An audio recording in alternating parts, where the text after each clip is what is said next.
Natalie Hastings, and I'm a strategic communications consultant located in Cincinnati, Ohio. In my role as a strategic communications consultant, I help individual clients tell their stories, mostly on an external basis. So that looks different depending on the client, but it involves a lot of media relations, social media and social media strategy, sometimes content strategy, developing content for the web, and working on key messages. So helping people figure out exactly what they want to say, how they want to say it, and to whom they want to communicate it. Do you want me to put them in a holding space? Can you text me anytime somebody gets there? I have somebody from Cincinnati Current. Oh, okay.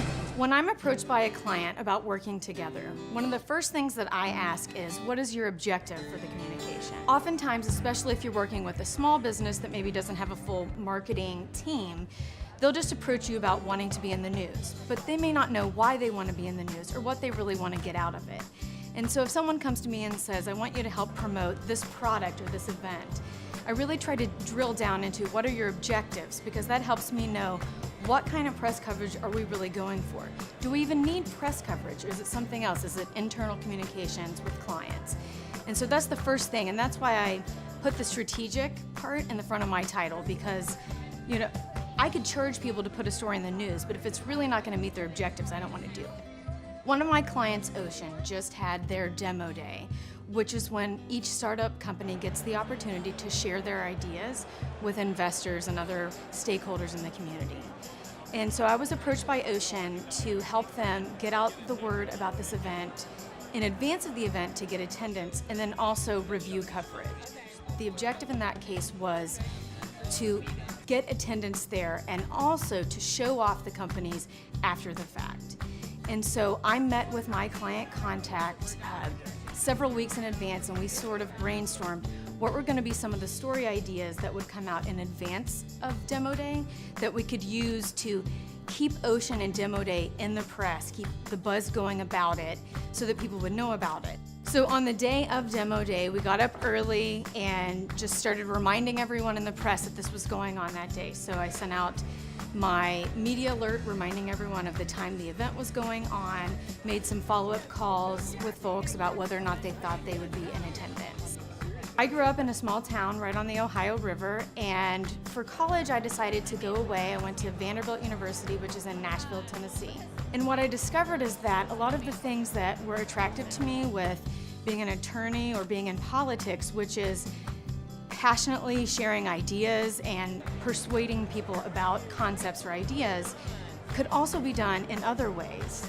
And so I was really drawn to this idea of communicating. So I studied organizational development, which is sort of like a business major, and gave me a really good footing for getting out in the business world. For me, I found internships to be really valuable because I was practicing some of the things that I would ended up doing in the field.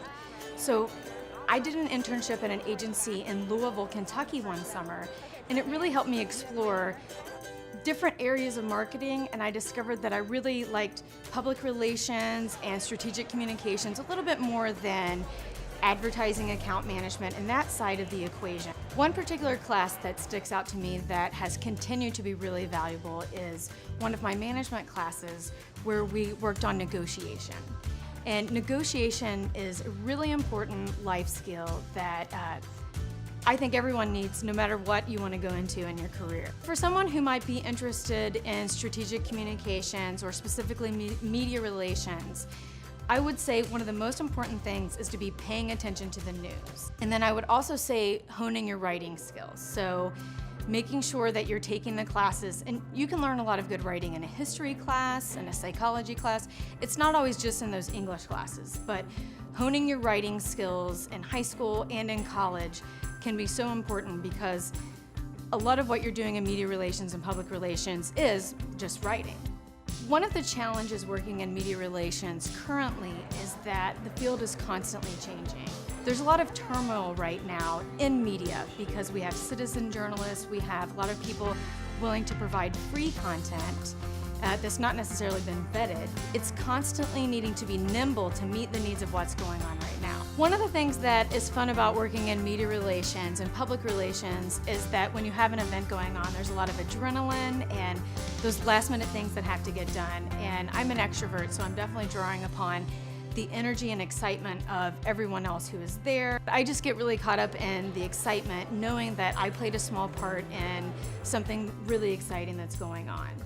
And that's why I like to say that I don't always have these groundbreaking things that I get to do myself, but I get to share about a lot of other people's really groundbreaking ideas and get to be a part of something really exciting.